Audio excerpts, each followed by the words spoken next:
This is the digital channel of the General Overseas Service of All India Radio. I am Manoj Mainkar, and in the next half hour, I'll bring to you news updates from India and around the world, awareness videos on coronavirus by Government of India, yoga on radio, and a lot more. We'll begin with the news updates.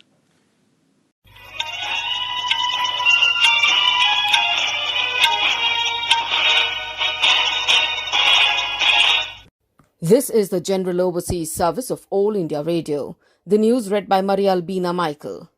At least one migrant has drowned, 6 are missing, and over 80 have been rescued off Tunisia's coast, authorities said, amid a new wave of dangerous attempts to traffic migrants across the Mediterranean Sea into Europe. The Tunisian Coast Guard rescued 11 migrants after an emergency call from a boat that was filling with water Saturday off the city of Sfax, said Coast Guard spokesman Lieutenant Hussemuddin Jababli. The Coast Guard also rescued 70 people from another boat in poor condition off the Kerkena Islands, the governor said. The North African nation of Tunisia has thwarted 10 smuggling attempts to send migrants across the Mediterranean in the last 2 days, primarily to nearby Italy, the Coast Guard spokesman said. In Sri Lanka, a total of 28 people were tested positive of COVID-19 on Sunday, all from quarantine centres and returnees from Kuwait. This has raised the total number of positive cases reported in the country to 1,117. However, 674 of them have recovered, while 434 are under active treatment. 9 people have died of the virus so far. Sri Lanka has not seen any positive case among general population for almost a month now. A majority of the cases occurred amongst Navy personnel from a Navy base, while last few days have seen several returnee workers from West Asia tested positive. The number of people diagnosed with COVID-19 has crossed 600 mark in Nepal. According to the Ministry of Health and Population, 19 more people tested positive on Sunday, taking the total number to 603. 17 persons have been discharged from the hospitals. There are now 513 people are under treatment in Nepal, while 87 have recovered. 3 persons have lost their lives due to COVID-19 so far. At present, 39,804 people are under quarantine across the country. Out of the 77 districts of the Himalayan nation, 42 are affected by the novel coronavirus. Banke district in Province 5 has reported a maximum of 142 positive cases. The success of Digital India offers new hope for poor and developing countries, Secretary General of the Commonwealth Patricia Scotland has said. According to an official release of the IT Ministry, Scotland, in an interaction with a private news channel recently said that the way India has tried to address the aspirations of the people with innovation and opportunities by offering affordable digital services is commendable. Railways has run more than 2,813 Shramik special trains, carrying over 37 lakh passengers till date. Nearly 60% trains originated from Gujarat, Maharashtra and Punjab are majorly destined for Uttar Pradesh and Bihar. Railways has started running Shramik special trains since the 1st of this month to facilitate migrant workers, pilgrims, tourists, students and other persons stranded at different places due to the nationwide lockdown. Railway Ministry said 80% of total Shramik trains are destined for various destinations in Uttar Pradesh and Bihar. Most of the destinations in Uttar Pradesh are around Lucknow, Gorakhpur sector and in Bihar around Patna. Army and NDRF teams on Sunday helped Forest Department and civic agencies to get cyclone-ravaged West Bengal back on its feet. The army was deployed in Kolkata and neighbouring districts on Saturday, hours after the West Bengal government sought its help and other support for immediate restoration of essential infrastructure and services in the state ravaged by Cyclone Amphan. 5 columns of the army were deployed in different parts of the city and North and South 24 Parganas district, a defence official said. These three parts of the state reported the maximum damage due to the cyclone, which claimed 86 lives, flattened homes and damaged crops. Eid ul-Fitr is being celebrated across the country today. The festival, heralding the end of the fasting month of Ramzan, was celebrated in Jammu and Kashmir and Kerala yesterday. Shahi Imam of Delhi, Jama Masjid Saeed Ahmad Bukhari, has appealed to people not to come to the mosques to offer prayers and offer namaz at home in view of the pandemic. This is perhaps the first time when there will be no mass namaz at mosques and eidgahs across the country, as all kinds of religious gatherings have been prohibited to prevent the spread of coronavirus. Prime Minister Narendra Modi on Monday extended greetings of Eid ul-Fitr, hoping that the special Prime Minister Narendra Modi on Monday extended greetings on Eid ul-Fitr, hoping that the special occasion furthers the spirit of compassion and harmony. In his message, President Ramnath Kovind said the festival is an expression of love, peace, brotherhood and harmony. He said on this occasion, people reaffirm the belief in sharing with and caring for the most vulnerable sections of society. In his message, Vice President Venkaiah Naidu said the festival fortifies the spirit of compassion, charity and generosity in the society, and it is an occasion for families and communities to come together. Health Ministry has issued guidelines for domestic travel, advising passengers to download the Arogya Setu app on their mobile. It has asked states to ensure thermal screening at departure points of airports, railway stations and bus terminals. Asymptomatic passengers should be permitted to travel after being asked to self-monitor for 14 days. Do's and don'ts shall be provided along with tickets to travellers by agencies concerned. The states and union territories shall ensure that all passengers undergo thermal screening at the point of departure and only asymptomatic passengers are allowed to board the flight, train or bus. The Health Ministry has said that government has taken several steps along with the states and union territories for prevention, containment and management of COVID-19. The ministry said these are being regularly reviewed and monitored at the highest level. Health Minister Dr. Harsh Vardhan on Sunday visited Chaudhary Brahma Prakash Ayurved Charak Sansthan, Delhi, which is functioning as a dedicated COVID health centre to oversee the preparedness to manage COVID-19 crisis. The ministry said a total of 54,440 affected people have been cured so far in the last 24 hours. The ministry said a total of 54,440 affected people have been cured so far. In the last 24 hours, 2,657 affected people were found cured. The total recovery rate is 41.28%. The ministry said the total number of confirmed cases is now over 1,31,868. The ministry said the total number of confirmed cases is now over 1,31,868. And that is the end of the news bulletin.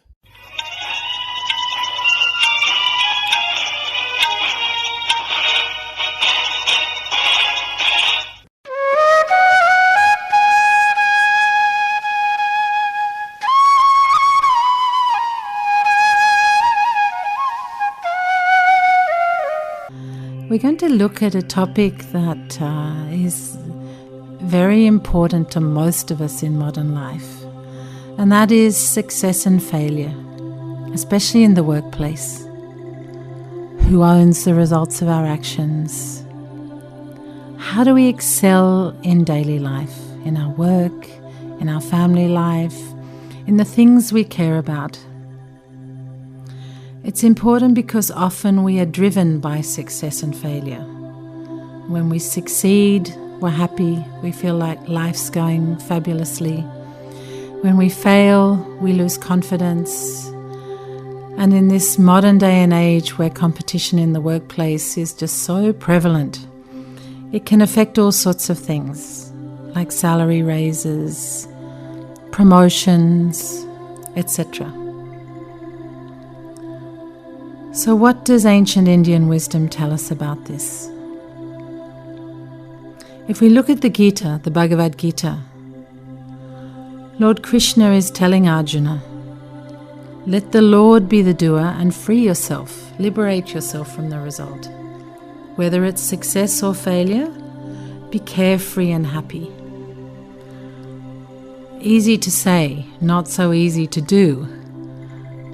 But again, yoga gives us the techniques. But first, a little story that I think demonstrates this beautifully. And this is from the Ramayana.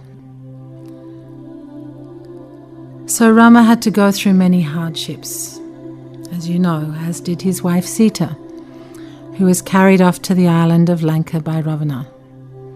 So this is just a small part of the story just before the war between Rama and Ravana.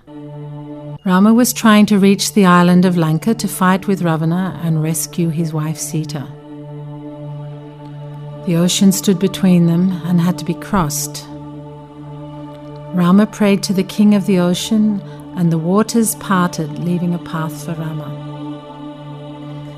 The monkeys were busy carrying huge stones and boulders, building a bridge to Lanka. A small squirrel was watching all this. He too wanted to help Lord Rama. But he did not think about his size. He did not wonder whether he could do anything. He just started doing whatever he could. All that he could carry were small, tiny pebbles. So this he did with all his might. Rama was moved to see the tiny squirrel scurrying to and fro, trying his best to help. He lifted the helpful squirrel in his hands and very lovingly and gently he stroked it. So of course the story is that before this, squirrels did not have any marks on their body, and that the 3 lines you see on the back now are the loving marks left by Lord Ram. So what was the squirrel doing? He was working. He was working with all his heart, with all his might, helping. Why? Because he believed in what he was doing. He didn't think of himself. He had no ulterior motives. And he was rewarded lovingly for his efforts. It's not such an easy thing to do, to have this sort of attitude in modern life, because we've been educated often to think differently. That we can only succeed if we can compete with others, tread on others to get higher than them, etc. But as we said in the last episode, the qualities of emotional intelligence become very, very important in the workplace. And they're not contrary to succeeding or excelling. I think this is the consciousness that comes from the yogic wisdom of India, that working with others, having an attitude that is from me to we, that we work together, that teamwork is important, doesn't in any way take away from our own efforts and our own excellence. In fact, all the modern research studies in the corporate world, in the business place, show that teamwork is super important to all of us succeeding. You know, many of you would have read the works of Stephen Covey on effective habits of people, and his son Sean Covey. And they talk very, very often about teamwork and its relevance. And of course, a team requires people with very different types of skills, very complementary skills when they're used together, like an orchestra, the instruments of an orchestra, coming together to make beautiful music. Or the flowers in a garden. If all flowers were the same in a garden, it would be very boring. But when they're all different and they're planted by a master gardener, the effect is pure beauty. It's the same when we work together. When we work together in harmony, using good communication skills, having the attitudes of yama and niyama, noble qualities of niyama, and the goodness of yama, honesty, all these qualities that give us a depth of character, then what we find is that we actually do better at work. We excel at work. We also excel in all our other daily activities. whether it's with family or with friends. And so again, I think, we can look to the yogic practices. One of the important ones, which we can use every day, is a little technique that can be done just before bedtime. When you've finished your day's activities, when you're about to go to sleep, take a few minutes, close your eyes, go into your heart, and do a short scan of the day.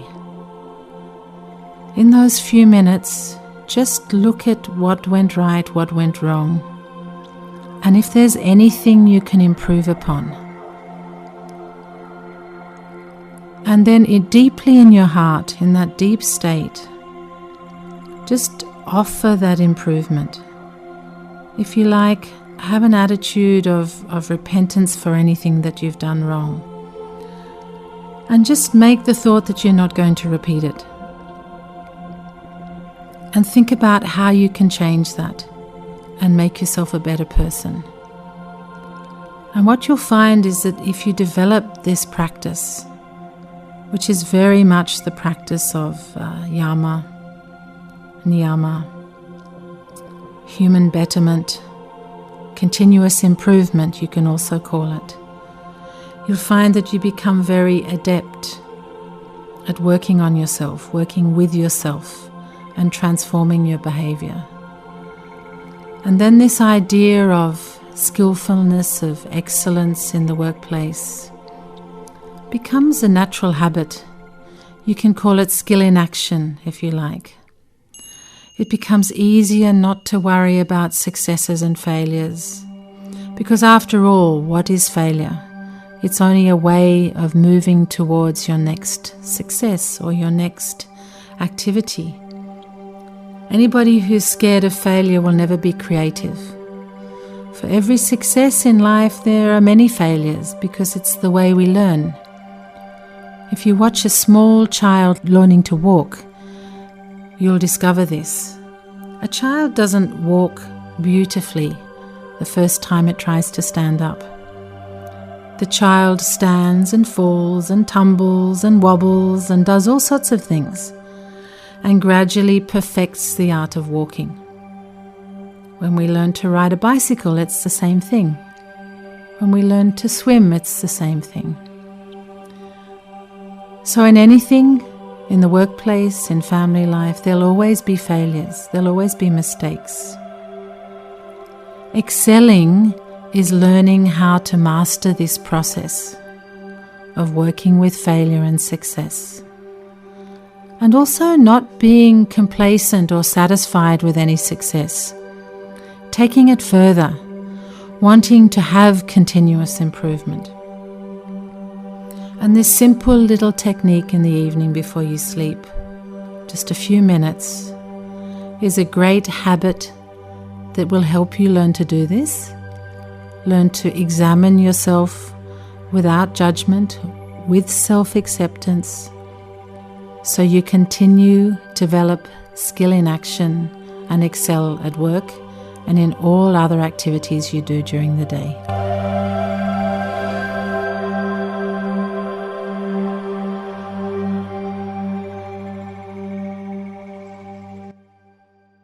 Now, it's time for today's commentary.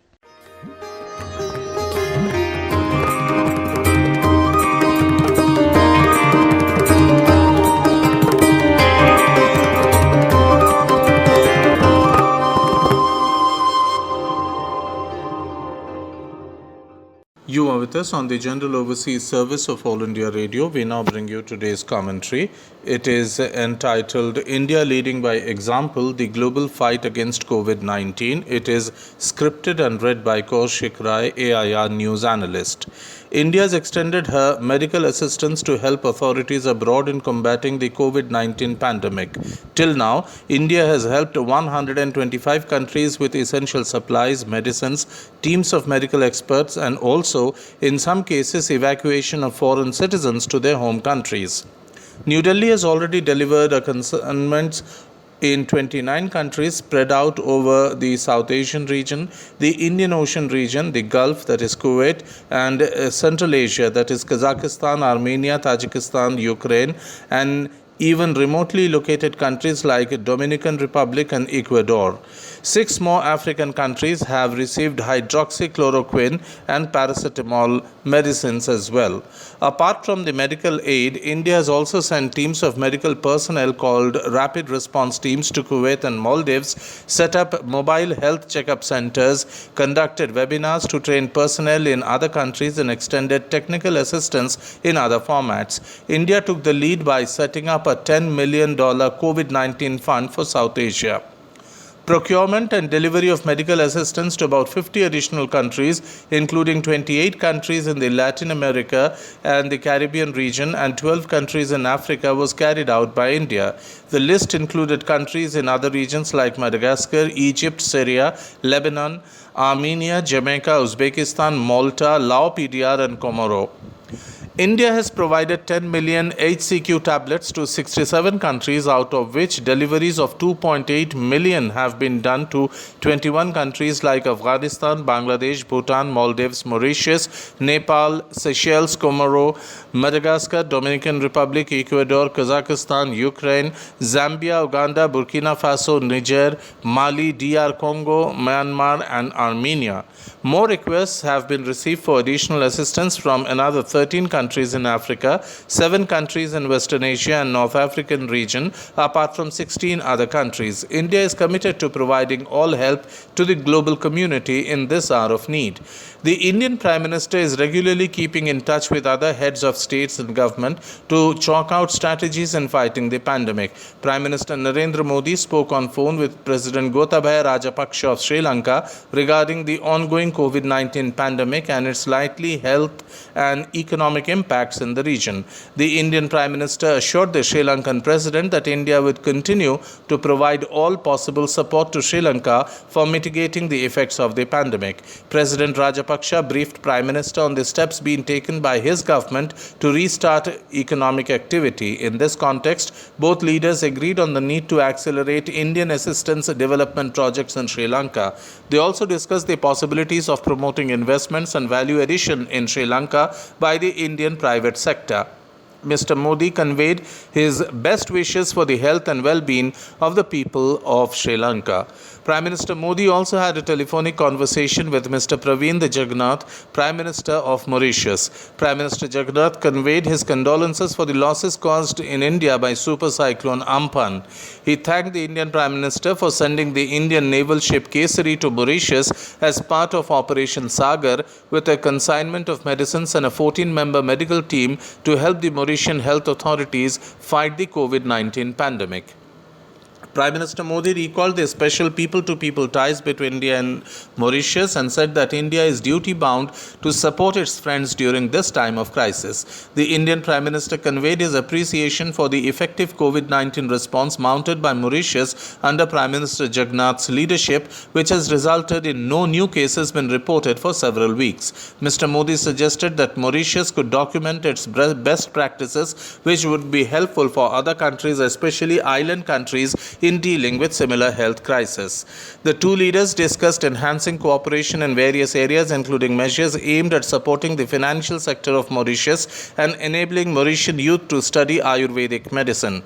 Prime Minister Modi conveyed his best wishes for the health and well-being of the Mauritian people and for maintenance of the uniquely warm relations between the two countries. Thus, India is carrying out its role as a frontline state in the battle against COVID-19. That was today's commentary entitled India Leading by Example, the Global Fight Against COVID-19. It was scripted and read by Kaushik Rai, AIR News Analyst. This broadcast came to you from the General Overseas Service of All India Radio.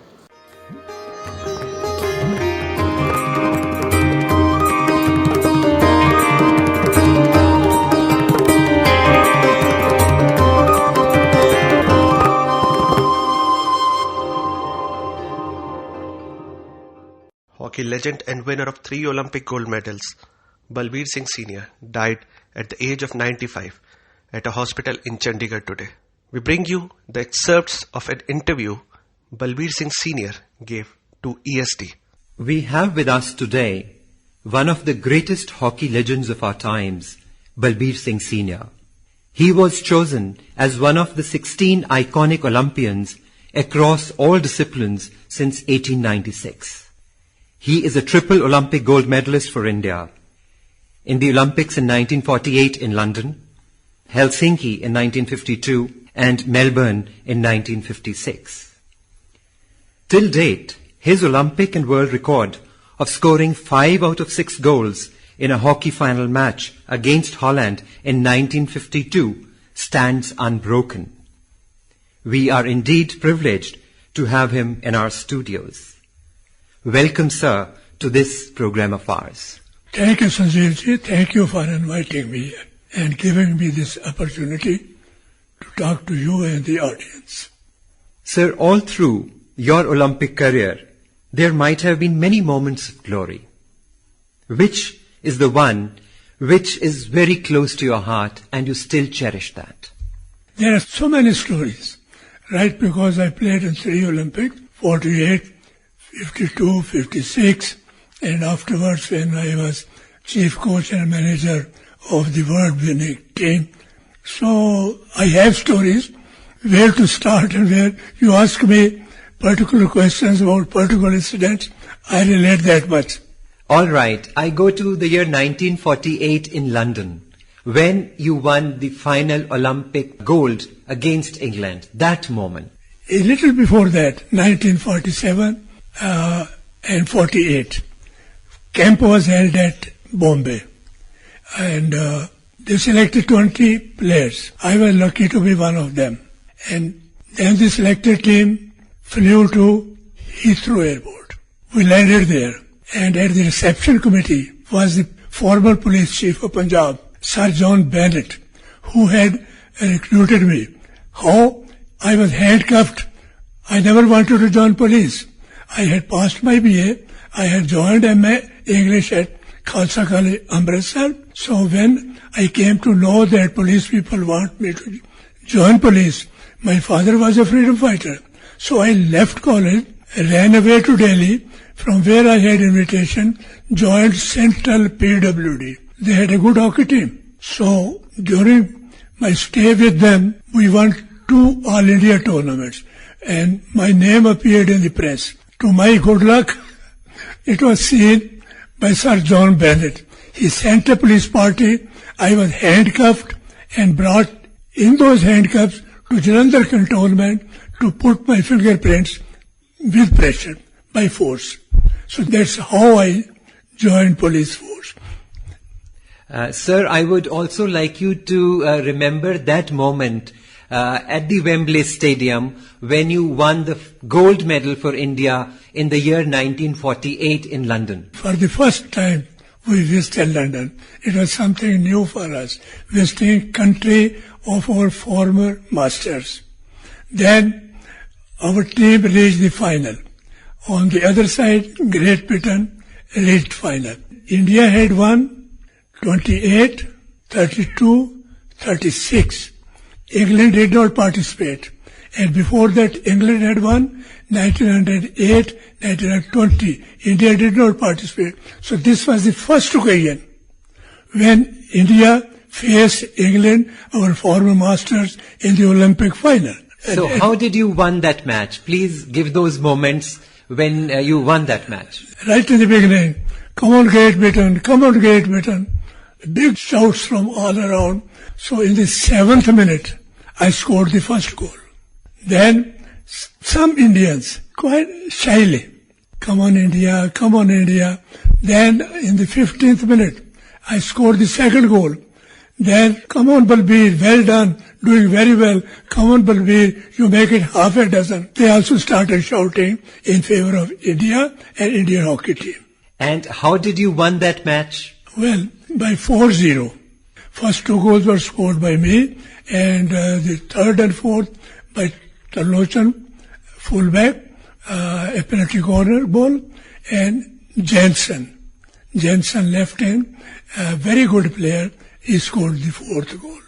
And after you scored the 4th goal and you won the match, Could you describe those moments when the Olympic gold medal was given to your team? Well, how to explain that feeling of that time? We were thrilled. Victory ceremony, national anthem, being a sweet, very sweet music, national anthem. Then our national flag, tricolor, slowly going up.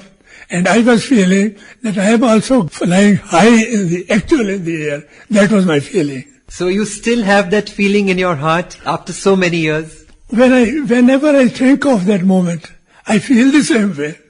Because it was something great. India had won 28, 32, 36. Honor had gone to Union Jack. We were British colony. When India won 48, 52, 56, independent India, Azad Bharat, everything, the flag, the national flag. I thought of my father. Because he was a freedom fighter, he always used to tell, Azadi aayegi, apna will be sovereign nation, apna flag hoga, we'll have our own national flag. And all that, I thought of my father, that he would be very happy. And he was of course happy to see that his son has won the first Olympic gold medal and was instrumental in getting our flag hoisted at the top of the world. It could be felt only, experienced. It's hard to explain the feeling in words. On the auspicious occasion of Eid al-Fitr, the External Services Division of All India Radio extends good wishes and Eid Mubarak to all its listeners and viewers. May this festival of love and brotherhood brings peace, prosperity and provide strength to overcome the challenges of coronavirus. And women in Varanasi are celebrating their Eid in a unique way. The festivities, though hampered by COVID-19 fears, yet some want to bring smile on people's face during Eid. Huma Banu prepares Eid special kit for people who are needy and are unable to celebrate the festival. This kit includes sevai, sweets, biscuits, ghee, so that the underprivileged ones can also celebrate Eid with fervor during the lockdown. आज ईद का मतलब मौका है और हमारा देश ऐसे दौर से गुजर रहा है जहाँ की कुछ लोग ईद की खुशियाँ मना नहीं पा रहे हैं और ऐसे लोगों को हम लोग असहाय लोगों को हम लोग मदद कर रहे हैं ईद की किट देके अपनी ईद घर में मनाएं और सबसे बड़ी बात कि हाथ ना मिलाएं, गले ना मिलाएं, दिलों से खुशियाँ मनाएं। देश इस दौर से गुजर रहा है जिससे सब हर कोई परेशान है, इसलिए अल्लाह से दुआ है कि कोरोना जल्द से जल्द पूरे मुसलमान की दुआ जल्द से जल्द ख़त्म हो जाए, हार जाए, हम लोग फिर से सही हो जाए। पहले ईद की मुबारकबाद देना चाहती हूँ और सबसे यही कहती हूँ कि सारे कोरोना और जो भी ये बीमारियाँ हैं सारी दूर हो जाएं और हम मुसलमान सब मिलके अपना हंसी खुशी अपना ईद का त्यौहार मनाएं। ईद जैसा त्यौहार है जो बहुत धूमधाम से मनाई जाती है, तो फिलहाल इस जो बीमारी की वजह से हमारे ईद नहीं मन पा रहे हैं, तो हम सारे मुसलमान दुआ करते हैं कि रमज़ान के सदके ये कोरोना वजह से हमारी खात्मा हो जाए। इंशाअल्लाह ज़रूर हमारा देश जीतेगा।